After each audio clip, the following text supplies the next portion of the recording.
राज्याच्या राजकारणाच्या दृष्टीने अत्यंत महत्त्वाचा आहे। कारण आमदार अपात्रता प्रकरणाचा निकाल आज येतोय आणि त्या संदर्भातली या क्षणाची सर्वात मोठी बातमी, आज कोणाच्याच विरोधात निर्णय लागणार नसल्याची शक्यता वर्तवली जाते। एबीपी माझाला खात्रीलायक सूत्रांनी माहिती दिली आहे। सुप्रीम कोर्टात जाऊन फैसला करावा अशा निर्णयाची शक्यता वर्तवली जाते आणि पक्ष म्हणून शिंदे गटाला मान्यता मिळण्याची शक्यता देखील वर्तवली जाते।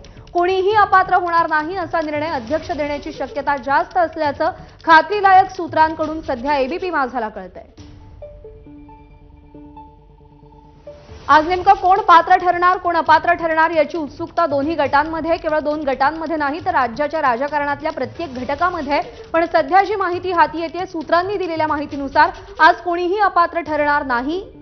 सुप्रीम कोर्टात जाऊन फैसला करावा असा निर्णय समोर येऊ शकतो अशी शक्यता सध्या वर्तवली जाते। अक्षय भाटकर आपल्याला या सगळ्या संदर्भात अधिक अपडेट देतील। अक्षय, सुवर्ण मध्य काढण्याचा प्रयत्न केला जातोय का? या सगळ्यामध्ये काय अपडेट्स आहेत?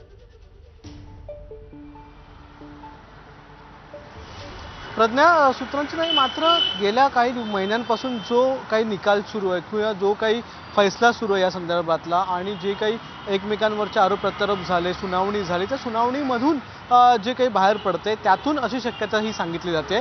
सगळ्यात मोठी शक्यता हीच आहे की अपात्रतेमध्ये कोणत्याही दोन्ही बाजूचे आमदार जे आहेत ते अपात्र केले जाणार नाहीत आणि बॅलन्स एक निकाल जो आहे तो देण्याची शक्यता सगळ्यात जास्त आहे। कारण की एकूणच राजकीय पार्श्वभूमी बघितली तर शिंदेच्या आमदारांना जर अपात्र केलं तर शिंदे हे नाराज होऊ शकतात किंवा ठाकरेंच्या आमदारांना अपात्र केलं तर ठाकरे देखील नाराज होऊ शकतात।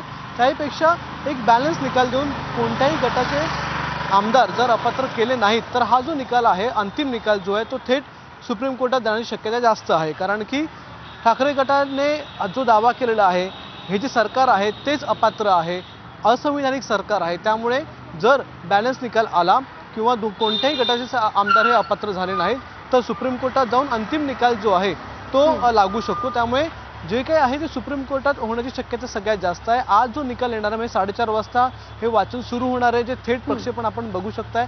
पण त्या निकालामध्ये शक्यता ही सांगितली जाते की जे आमदार आहेत ते दोन्ही गटाच्या आमदारांना अपात्र केले जाणार। दुसरी एक शक्यता हीच आहे की जे आज सकाळी विधानसभा अध्यक्षांनी 10th शेड्यूलचा जो उल्लेख केला आणि 10th शेड्यूलच्या अशा काही बाबींचा उल्लेख केला ज्या बाबी आजपर्यंत हाताळल्या गेल्या नाही आहेत किंवा ते सगळ्यांना माहिती नाही आहेत, अशा बाबींचा देखील त्यांनी उल्लेख केला।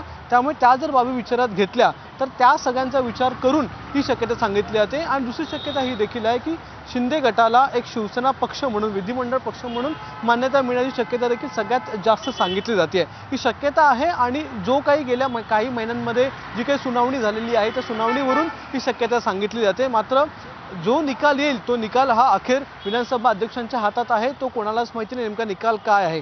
सध्या तरी याच दोन शक्यता ह्या सगळ्यात जास्त आहेत आणि त्या शक्यतेनुसार अपात्र देखील कोणी होणार नाही आणि शिंदे गटाचे शिंदे गट जो आहे त्याला शिवसेनेचा विधिमंडळ पक्ष म्हणून मान्यता मिळण्याची शक्यता ही सगळ्यात जास्त सांगितली जाते। बरोबर आहे अक्षय, टाइमलाईन बघितली तर केवळ 2 तास शिल्लक आहेत हा संपूर्ण निकाल समोर यायला। शक्यता अनेक वर्तवल्या जात आहेत, पण नेमका निकाल काय येतो याची उत्सुकता आहे। कोण पात्र ठरणार कोण अपात्र ठरणार याकडे सगळ्यांचं लक्ष आहे। अपडेट जाणून घेत राहू। सध्या धन्यवाद दिलेल्या माहिती।